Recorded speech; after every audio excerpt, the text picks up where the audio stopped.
On vous souhaite la bienvenue à ericlatour.com. Les citoyens de Chambly seront conviés aux urnes dimanche le 23 juin pour élire un nouveau maire ou une nouvelle mairesse, parce qu'il y a une candidate maintenant. Il y a 3 postes de conseillers d'ouvert. Bref, il y a un nouveau parti, Démocratie Chambly, qui était là aussi à la dernière élection. Bref, on fait le tour de la question avec la candidate à la mairie de Chambly, Alexandra Labbé.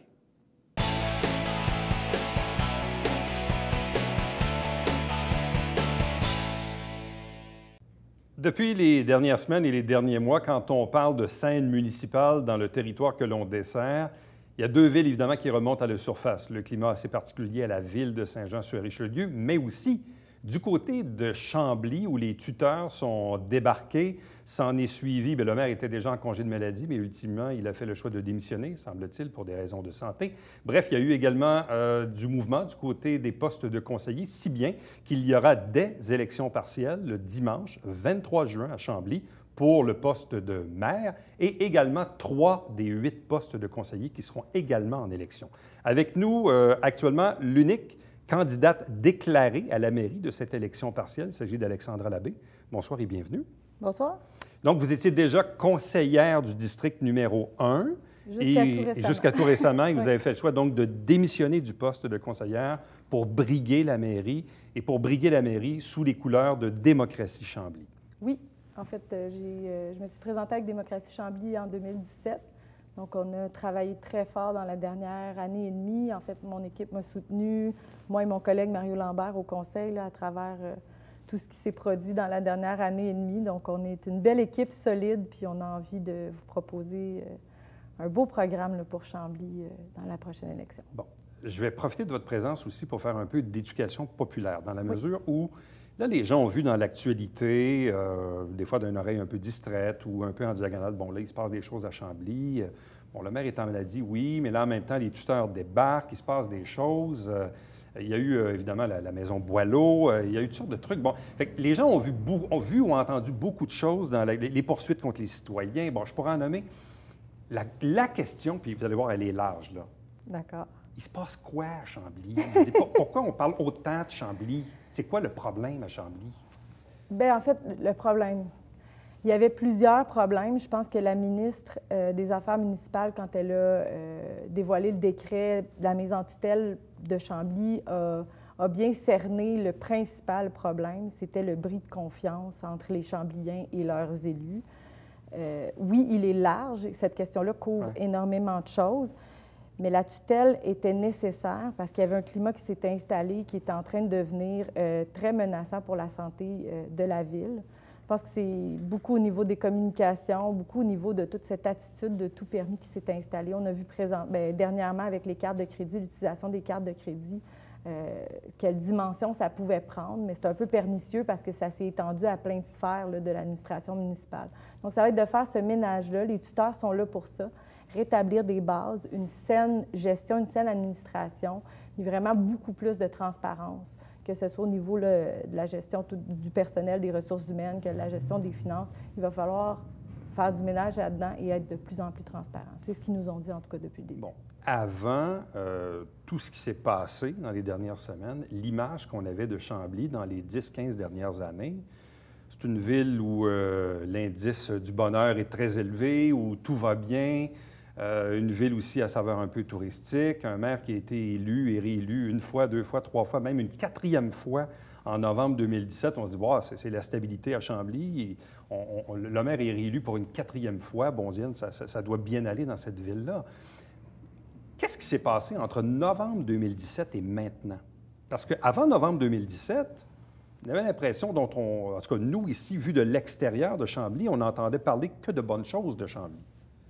Mais en fait, ce qui s'est passé dans les 12 dernières années, bon, à partir de quel moment ça s'est installé, j'en ai aucune idée, mais il y avait une énorme loi du silence. On a arrêté à Chambly d'entendre parler nos organismes, on a arrêté d'entendre parler les gens qui voulaient s'impliquer parce qu'on avait toujours cette menace-là qui planait au-dessus de nous de conséquences si on osait parler.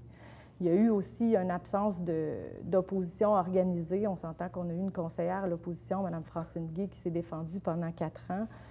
Seule, qui a eu beaucoup de difficultés à se faire entendre. Donc, c'est sûr que dans cette dans cette dynamique-là, c'était difficile qu'une opposition se construise puis reste solidement ancrée en position pour dénoncer ce qui se passait. Donc, je pense que depuis novembre 2017, il y a vraiment quelque chose de solide qui s'est formé, une opposition construite qui savait défendre certains enjeux.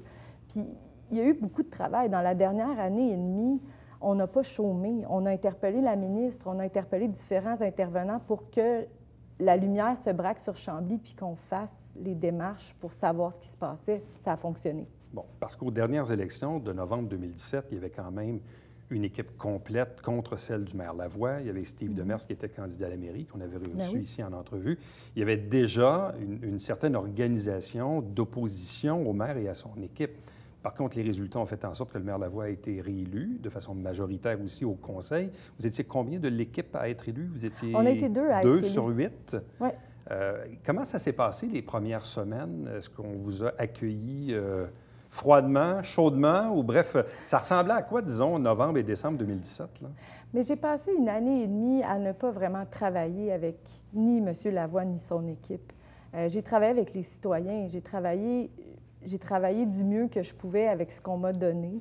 Je suis allée travailler sur le plan d'action du PEMA, du Grand Montréal. Je suis allée travailler à l'extérieur avec d'autres collègues parce qu'ici, à Chambly, on ne me laissait pas travailler. Donc, on ne voulait pas m'avoir à la table de discussion. On s'est débrouillé autrement. Avec mon collègue Mario, qui a fait un travail formidable lui aussi, on s'est vraiment déployé ailleurs qu'autour de la table du conseil. Bon, mais même au moment de la campagne électorale à l'automne 2017, est-ce que vous sentiez une oreille réceptive de la part des citoyens, de vous, votre collègue qui est élu, ou même vos autres collègues qui se présentaient à cette élection-là, ou Steve Demers? Est-ce que vous sentiez à ce moment-là que les citoyens étaient réceptifs à votre discours? Mais je n'ai pas senti l'élection de 2017 comme une défaite. Je l'ai senti comme une grande victoire parce qu'on est parti d'une équipe nouvellement formée à 2 élus sur le conseil qui ont travaillé très fort puis qui ont réussi à avoir une visibilité beaucoup plus grande. Donc, pour moi, 2017, on a quand même eu plusieurs victoires d'aller chercher ces 2 sièges-là, d'aller, oui, effectivement, réveiller une partie de la population. Mais au lendemain des élections de 2017, il faut se le dire, il y a un mouvement citoyen qui est né. Il y a eu vraiment tout ce branle-bas de combat-là qui s'est mis à s'installer. Puis depuis l'élection de 2017, il n'y a pas un conseil où la salle ne débordait pas de gens. Ouais. Donc, clairement, oui, il y a un énorme déclic qui s'est fait en 2017, puis cet intérêt-là n'a jamais lâché. On a un conseil, au moment de tourner, ce sera mardi soir, on a un conseil ce soir, puis ça sera encore, j'ose croire, à guichet fermé, là. On remplit la salle constamment. Donc oui, les citoyens sont inquiets puis ils veulent avoir des réponses. Les 2 points tournants, est-ce que je me trompe en disant que, bon, c'est le reportage de Radio-Canada, l'émission Enquête, où d'ailleurs il y avait des extraits téléphoniques du maire Lavoie qui avaient été captés par son interlocuteur, qui ne le mettait pas beaucoup en valeur, disons. C'est choquant. Et la destruction de la maison Boileau. Est-ce que c'est ça vraiment les 2 points majeurs qui ont qui ont donné un électrochoc dans l'électorat de Chambly? Bien, possiblement, parce que c'était la première fois qu'on voyait publiquement tout ça au grand jour, ou en tout cas dans cette dimension-là. Je pense, par exemple, que ce n'est que la pointe de l'iceberg. Moi, j'ai été attirée en politique à Chambly en me déplaçant au conseil de ville pour la situation animalière, la situation du service animalier qui me faisait poser des questions. Puis ce que j'ai découvert, c'était une attitude arrogante, c'était une fermeture à des citoyens qui voulaient simplement obtenir des réponses. Je pense que ce qu'on a vu dans le reportage d'enquête, c'est ce que M. Lavoie était au quotidien. Donc, les gens qui ont vu ça ont juste pu apercevoir ce qui se vivait à l'hôtel de ville, ce qui se vivait dans la plupart des relations qu'il entretenait avec les gens. C'était une des problématiques, c'était ça. Là. Bon. Qu'est-ce qui a changé depuis l'arrivée des 2 tuteurs désignés par la ministre des Affaires municipales? Tout a changé. En fait, on peut maintenant travailler. Donc, depuis l'arrivée des tuteurs, avec mon collègue Mario, j'ai rarement autant appris que dans les derniers mois. On a pu vraiment être invités aux réunions de travail. On a fait la visite du pôle du savoir là, qui va bientôt être ouvert. On a pu vraiment être intégrés dans toutes les sphères de discussion et de décision. Donc, on a pu avoir notre mot à dire. On a pu alimenter les différents conseils. Dans les premières décisions des tuteurs, il y a eu là, ces poursuites à l'égard de citoyens qui avaient été entamées par l'ancienne administration, que les tuteurs ont mis un peu le bouton sur pause. il y a eu quand même d'autres décisions aussi de la part des tuteurs, notamment, est-ce que je me trompe en disant qu'un soir, il n'y avait pas quorum sur l'Assemblée? Je pense qu'on voulait convoquer une Assemblée, mais il n'y avait pas suffisamment de conseillers. Bref, il y a eu, j'ai vu un peu de ping-pong de la part entre les décisions des tuteurs et celles de la majorité que détenait encore le maire à ce moment-là, un jeu un peu là, Mais un peu le comme pouvoir, dans le contexte où on Ouais. dit si on apprend à un homme à pêcher, il va se nourrir toute sa vie, ou si on lui donne un poisson, il se nourrira une seule fois. Les tuteurs ne sont pas là pour travailler à notre place. Les tuteurs sont là pour donner une chance Ouais. au conseil de leur permettre de partir. Donc, leur objectif, quand ils ont mis, dans un premier temps, les poursuites sur pause, comme vous dites, Ouais. c'était de nous faire prendre conscience de qu'est-ce que c'est exactement ces poursuites-là. Avez-vous vraiment lu les propos qui sont reprochés aux citoyens? Avez-vous voté en toute connaissance de cause? Et pensez-vous qu'on devrait faire marche arrière sur ce qu'on a fait comme décision? Donc, c'était une espèce de piste de réflexion qu'ils ont voulu donner. Ils ont ensuite proposé qu'on les arrête complètement. Ils nous l'ont obligé. Les conseillers de l'équipe du maire, à ce moment-là, ont encore voté contre, donc voulaient encore poursuivre les procédures. Ça nous a été forcé par la suite. Mais c'est vraiment, eux, dans leur optique, dans leur idée, c'est de faire comprendre qu'on s'en va vers autre chose. Même principe avec les cartes de crédit. On nous a demandé de demander des comptes. Ouais, c'est les conseillers qui font le travail, pas les tuteurs. Dans le fond, on voulait, en fait, ce que j'ai compris, c'est que les tuteurs souhaitaient que le conseil s'exprime sur l'imputabilité dont on attendait de la part soit du maire ou des gens qui étaient en proximité avec lui là, sur les cartes de crédit. Là. Mais leur objectif, c'est de nous faire prendre conscience qu'on n'est pas élu simplement pour lever la main, on est élu pour comprendre bien les décisions qu'on prend puis pour aller plus loin dans nos réflexions. Donc, c'est toute cette dynamique-là qu'ils essaient d'installer aussi. Bon, le maire avait déjà pris un congé de maladie avant l'élection de 2017. Il est revenu. Ensuite, peu de temps après l'élection de novembre 2017, il est retombé aussi en maladie, mais c'est de notoriété publique qu'il a déjà eu un cancer dans le passé. Bon, là, ultimement, finit par démissionner, dit-il, pour des raisons de santé. Est-ce que vous y croyez vraiment? Je veux dire que je n'ai pas à commenter ou à m'exprimer là-dessus. Les raisons sont les siennes. Si elles sont vraies, si elles sont fausses, ça ne change rien à ce qui se passe maintenant. Il a décidé de quitter. On ne démissionne pas d'une enquête. Donc, c'est sûr qu'il y a des enquêtes qui suivent leur cours présentement, qui aboutiront éventuellement. Il y aura à s'expliquer sur les gestes qu'il a posés, sur les choses qu'il a fait pendant les mandats qu'il a obtenus. Pour la suite des choses, bien, je lui souhaite prompt rétablissement s'il est malade. Dans les quartiers maintenant, donc district numéro 1, vous venez de démissionner, donc évidemment le district numéro 1 devient vacant. Oui. Dans le cas du district numéro 3, pourquoi est-il vacant? Bien, en fait, on a appris tout récemment qu'il y avait eu la démission de la conseillère du district numéro 3, donc j'imagine que c'est parce qu'elle se présente aussi à la mairie. Mais on n'a pas eu de confirmation. Qui était de l'ancienne équipe du maire. Oui, exact, qui a fait partie Et dans de le l'équipe district du maire. numéro 8? C'est une démission, c'est la toute première qu'il y a eu après l'arrivée des tuteurs. C'est une conseillère de l'équipe du maire également. Qui, pour des raisons qui lui appartiennent, là, a décidé de se retirer là, de toute la dynamique. Là. Je pense qu'avec la tutelle, là, ça faisait beaucoup à digérer en même temps. Donc, c'est peut-être ça qui l'a poussé à prendre cette réflexion-là. Bon. Donc là, je résume. Donc, Alexandra Labbé, candidate à la mairie pour Démocratie Chambly. Exact. Et il y aura également 3 candidates de l'équipe Démocratie Chambly dans le 1, le 3 et le 8. Oui, on les a présentés d'ailleurs. Est-ce qu'ils sont tous annoncés maintenant? On a aujourd'hui annoncé la dernière qui nous manquait. Donc oui, ils sont tous annoncés. Bon, qui sont-ils? Ils sont en fait dans le 1, c'est Carl Talbot qui va venir me remplacer. Bien, je le souhaite. Ouais. Carl Talbot, c'est quelqu'un qui travaille avec les PME. Il est conseiller en ressources humaines pour les PME. C'est un gars super dynamique, un gars qui est passionné d'environnement, qui veut vraiment changer les choses par la sensibilisation au niveau environnemental. On a Julie Daigneault, qui en fait a dû quitter son poste de présidente au mouvement citoyen de Chambly pour venir briguer le district numéro 8, donc qui va nous représenter. Encore là, est-ce que j'ai besoin de la présenter ou de la décrire? C'est vraiment une femme d'action. C'est une femme qui a été très impliquée dans les révélations de la dernière année et demie. Et la dernière candidate qu'on annonçait aujourd'hui, c'est Marie-Lise Desrosiers. Marie-Lise Desrosiers, c'est une avocate de formation, 10 ans de pratique à son compte. Elle a défendu les gens qui ont été mis en demeure par le maire dans les derniers mois. Et elle sera candidate dans le district numéro 3. Exactement. Bon. Période de mise en candidature du 10 au 24 mai, après quoi on ferme les mises en candidature. Élection partielle à la mairie et dans les 3 districts le dimanche 23 juin. Maintenant, la question, pourquoi voulez-vous vous présenter à la mairie? En fait, ça fait autour d'1 an qu'on prépare ça avec mon équipe. C'est pas à la base, c'est pas mon idée, ça m'est pas venu de moi-même, c'est pas un rêve que je caressais. Oui, ça arrive beaucoup plus vite. On enlignait 2021. On se préparait pour 2021. On a senti, dès la mise en tutelle, on a senti que c'était quelque chose qui pouvait arriver. Donc, ça fait quand même quelques mois là, que j'ai pris ce virage-là et que je poursuis ma réflexion pour me dire, est-ce que je suis prête? Donc, quand la démission de M. Lavoie est arrivée, j'ai dû l'accélérer, mais oui, je sais que je suis prête, je sens que je suis prête, puis je sens que j'ai ce qu'il faut pour permettre aux citoyens d'avoir un nouveau Chambly. Bon. Là, vous êtes allé chercher quand même des appuis importants. Bon, oui, c'est vrai, Mme Marie-Marthe Dubé, qui était la première femme conseillère à Chambly en 1975. Il n'y a pas beaucoup de femmes en politique à Chambly. En fait, vous êtes même la première candidate à la mairie de Chambly. Exact. Il n'y en a jamais eu dans le passé. Non. Bon.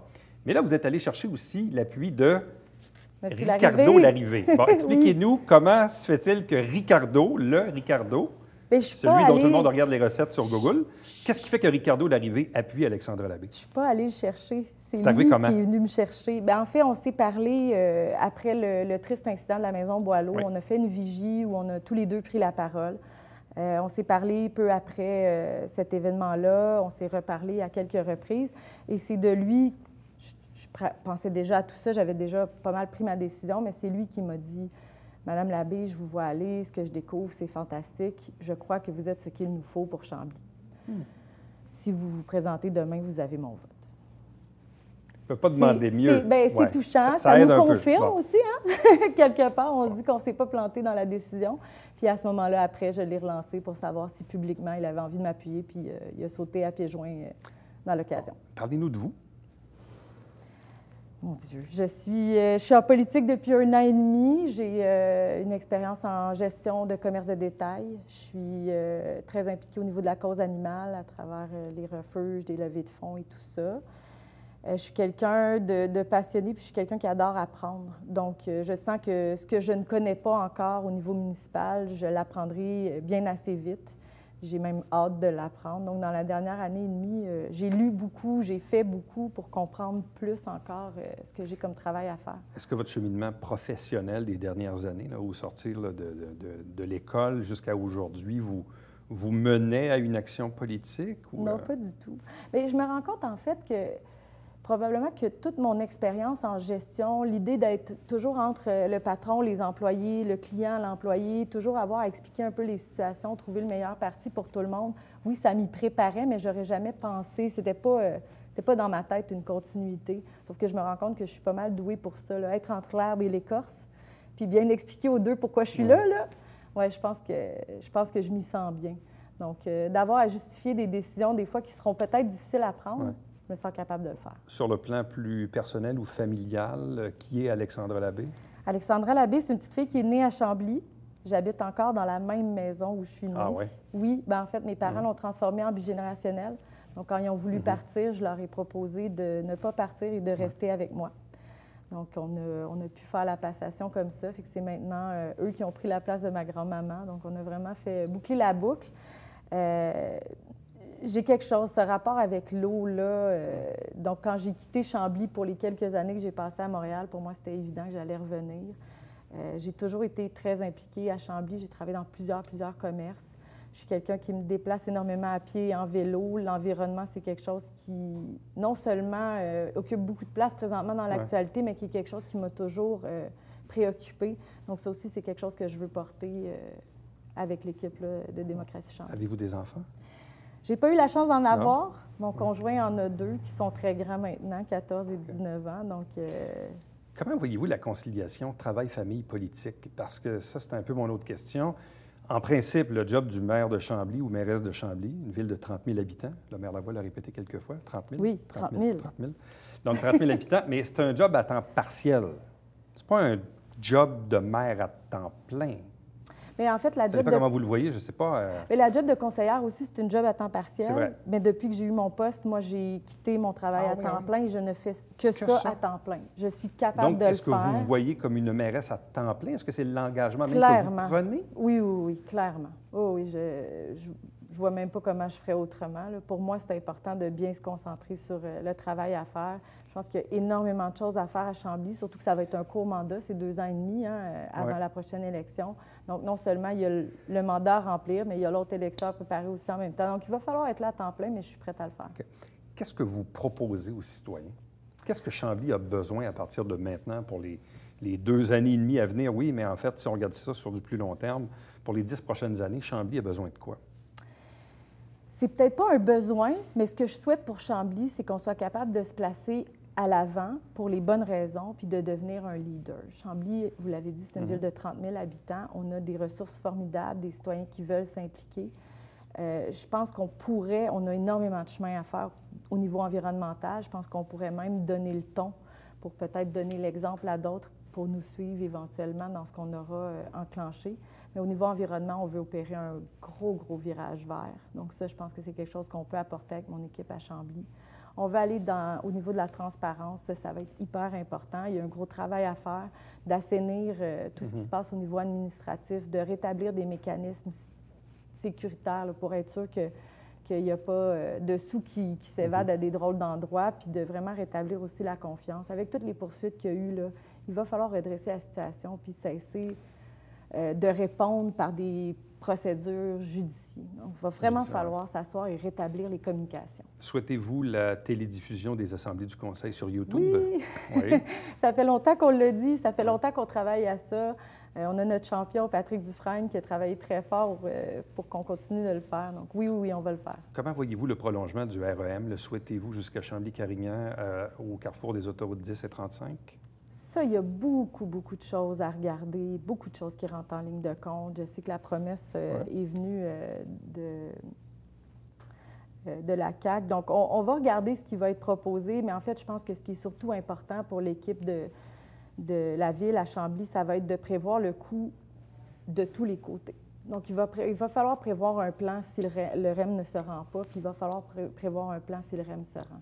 Donc, ça va être important de bien représenter nos citoyens dans ces différentes instances-là qui sont en train de prendre des décisions. Bon, l'enjeu de la fameuse 112 boulevard Périgny entre Chambly et l'autoroute 30 à Saint-Hubert-Longueuil, est-ce que vous souhaitez, est-ce que vous pensez que l'idéal serait d'élargir ce tronçon de route-là? Élargir la 112, ça n'élargira pas le pont qui chevauche la rivière l'Acadie. Donc, pour moi, c'est un peu une drôle de solution. De toute façon, rendu à ce point-là, c'est plus un enjeu municipal parce que c'est pas nous qui peut décider de faire quelque chose comme ça. Je pense que c'est au niveau aussi de la ville qu'il va falloir repenser tout notre accès au système de transport en commun, qu'il va falloir repenser aussi, on arrive, Chambly à toute fin pratique, à la fin du développement, au moins dans le périmètre urbain. Clairement. Donc, il va falloir avoir des bonnes réflexions à savoir si on veut rajouter des véhicules sur cette voie-là, sur la fameuse 112, si on veut repenser un peu tous nos accès. Là, il y en a seulement 3 à Chambly. Donc, ça va être un beau travail de réflexion à faire sur tout ce qui est déplacement actif puis déplacement en commun, le transport en commun. Il y a eu une mode là, à la fin des années 90, beaucoup de fusions municipales. Est-ce que ça, c'est encore dans les cartons de fusionner Chambly-Carignan ou même avec d'autres municipalités? Ou si pour vous, c'est vraiment pas un enjeu à court terme? J'ai pas entendu parler que c'était quelque chose qui se dessinait ou qui pourrait être un enjeu. Par exemple, pour moi, ce qui est un enjeu, c'est qu'on doit vraiment rétablir les communications avec nos voisins. Je trouve que dans les dernières années, on s'est beaucoup isolé, que ce soit par l'ajout des horodateurs qui sont gratuits pour les citoyens, mais qui ont éloigné nos voisins qui venaient magasiner dans nos petits commerces locaux. Je pense que ça, c'est le principal enjeu. Avant de fusionner, il faudrait au moins commencer par se reparler. Donc, je pense que ça, c'est quelque chose que je veux changer. Est-ce que Chambly devrait avoir sa propre police? Parce que c'était quelque chose auquel tenait beaucoup Denis Lavoie. On va avoir une réponse sous peu. Ça a été entendu devant le tribunal, donc on devrait savoir bientôt la réponse à cette épineuse question-là. Je pense qu'on a un service de police qui s'appelle la Régie Richelieu-Saint-Laurent, qui est vraiment un service de police qui est bien pensé, puis qui existe pour faire aussi de la police de proximité. Je pense qu'il va falloir revoir notre relation avec notre régie de police, ça définitivement, avant même de penser d'avoir notre propre service là, qui coûterait excessivement cher. Le projet d'une école secondaire, vous y tenez toujours? Oui. Les secondaires 4 et 5, je pense que c'est quelque chose de nécessaire à Chambly. Ce sera aussi quelque chose qu'il faudra discuter. Là, dernière question, si je sais compter, là, si Démocratie Chambly obtient la mairie, plus le 1, le 3, le 8, plus celui de votre collègue qui est déjà élu, vous obtiendrez donc la majorité à ce moment-là au Conseil? Oui, on serait 5. Sur 8. Est-ce que ça va être un argument que vous allez tenir? Mais pour moi, Une fois l'élection passée, je travaillerai avec ceux qui se seront retrouvés autour de la table. C'est pas à moi que ça appartient, c'est aux citoyens. Est-ce que je le souhaite? Bien oui, ardemment. Si je les ai choisis dans l'équipe, si on a travaillé ensemble dans les derniers mois, c'est parce que je sais que leur compétence est avérée. Donc, c'est sûr que je les souhaite avec moi autour de la table. Mais on travaillera avec ceux qui seront là. Alexandre Labbé, merci beaucoup. Bonne chance. Plaisir. Reste avec nous. Au retour, le Babillard quotidien.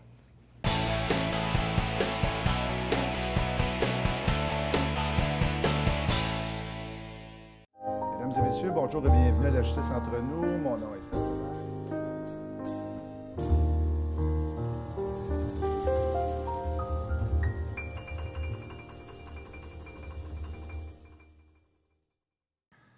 Salut, ici Alexandre Baudouin. Et François Trépanier. François, cette semaine à Sport Express, on reçoit un Templier. Oui, de la Ligue de hockey Midget 3A du Québec, ton ami Martin Russell.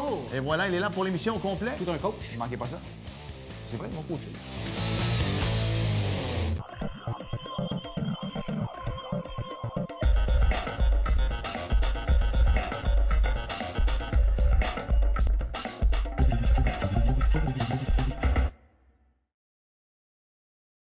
Mesdames et messieurs, bon matin et bienvenue à votre télébingo sur les ondes de télévision du Haut-Richelieu. Vous aimeriez jouer au bingo dans le confort de votre foyer?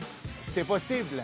Tous les dimanches matins, 9h30, à la télévision du Haut-Richelieu, maintenant en haute définition au 609.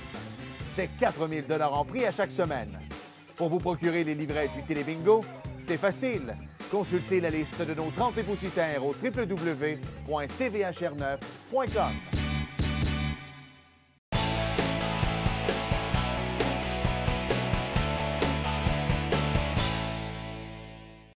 Lundi, le 20 mai, à la place du marché à Saint-Jean-sur-Richelieu, on revient avec ce concept de grande fête interculturelle avec des sons un peu plus latinos. Bref, il y a toutes sortes de nationalités représentées. Chaque semaine, des extraits des travaux du Conseil de ville. L'émission s'appelle Saint-Jean-sur-Richelieu. Si vous la manquez, elle se retrouve également sur le web.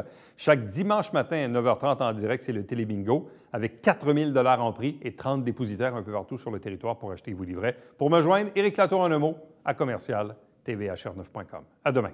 Bye-bye.